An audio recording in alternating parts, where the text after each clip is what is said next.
तुम्हारा पायल से कोई रिश्ता है? जी हाँ, मैं इसकी काकी हूँ। तो फिर तुम्हारी गवाही नहीं मानी जाएगी। गवाही सिर्फ उसकी मानी जाएगी जिसने अपनी आंखों से देखा है, लेकिन इस लड़की के खानदान से उसका कोई रिश्ता ना हो। है कोई ऐसा साक्षी, ऐसा गवाह?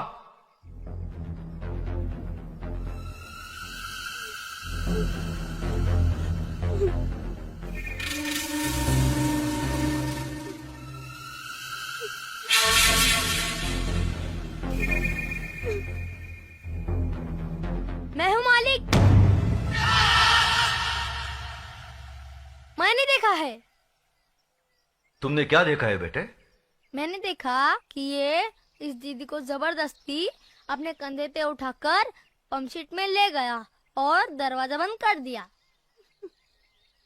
ये बचाओ बचाओ चिल्ला रही थी, मगर वहाँ कोई नहीं था।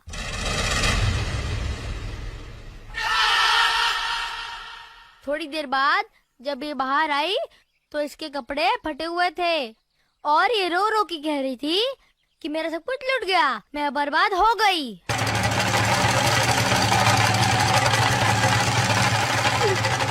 जगन्नाथ, कमीने कुत्ते, तूने इन गरीबों को क्या समझा है? ये वो गरीब मजदूर हैं जिनके खून पसीने की बरकत से हमारी धरती पर हरियाली जागती है। हमारे सर पर जमींदारी का ताज इन्हीं गरीबों की बदौलत है, जिसके बदले में उन्हें 2 वक्त की रोटी 2 गज की चादर मिलती है। और तूने उसी चादर में घुसकर इस गरीब की इज्जत लूट ली। फिर तुझ में और जानवर में क्या फर्क रहा? मुनीम जी, देवी माँ के मंदिर से सिंदूर ले आओ। जी मालिक। पायल, तुम इधर आओ। जिन हाथों से मजबूर करके इस कमीने ने तुम्हारी इज्जत लूटी, आज ये उन्हीं हाथों से तुम्हारी मांग भरेगा, तुम्हें अपनी पत्नी बनाएगा। ये हमारा फैसला है।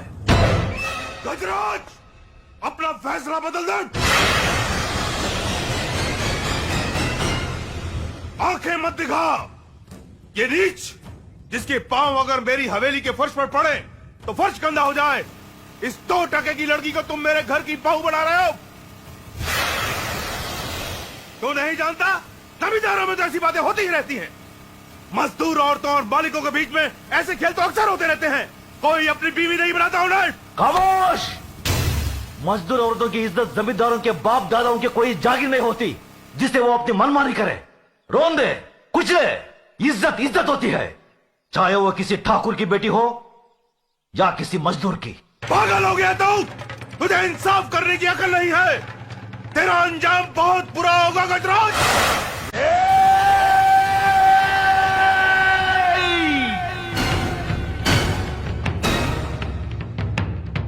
इसके आगे एक लफ्ज भी बोला तो जुबान खींच लूंगा। तेरी औकात मेरे सामने खड़े होने की भी नहीं है और तू मुझे ललकारता है। गजराज ठाकुर ने कभी किसी अंजाम की परवाह नहीं की। अगर परवाह की है तो सिर्फ अपनी आन, इंसाफ, अखलाक और ईमान की।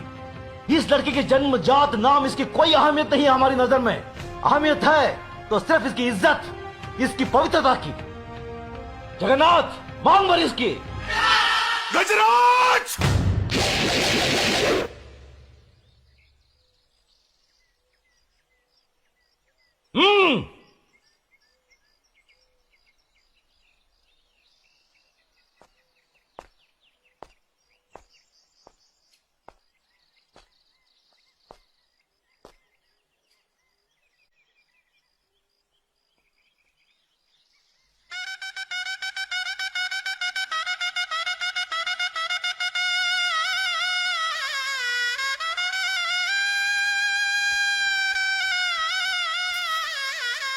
सदा फकीर हो बेटी।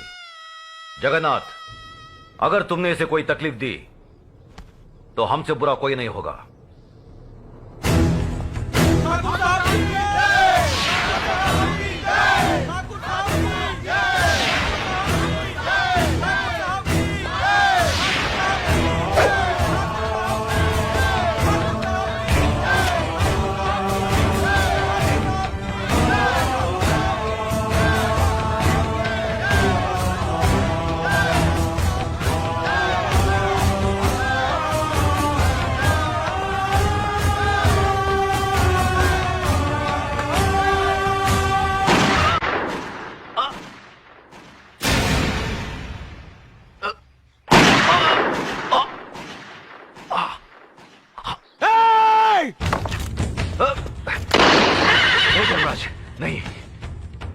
अपनी बुआ की बात बुझाना तुम्हारा धर्म नहीं है। बाबूजी, बाबूजी, भैया मेरे भाई को मार डाला, मेरे देवता समान भाई को मार डाला। ये क्या किया तुमने? ये कैसा अनर्थ किया?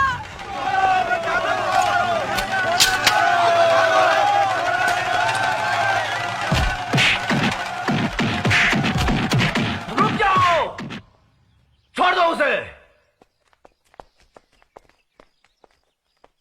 जो अपराध उसने किया है उसकी सजा उसे जरूर मिलेगी।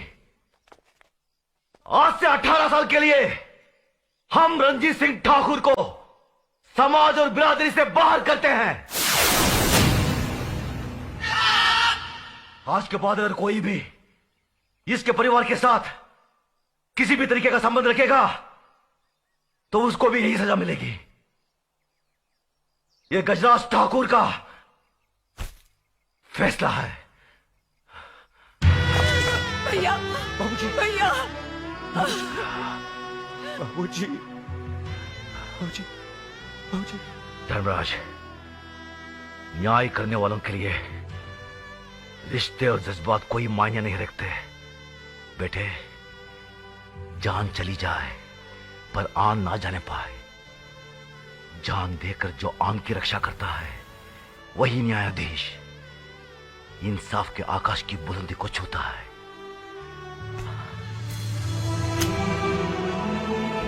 बाबूजी,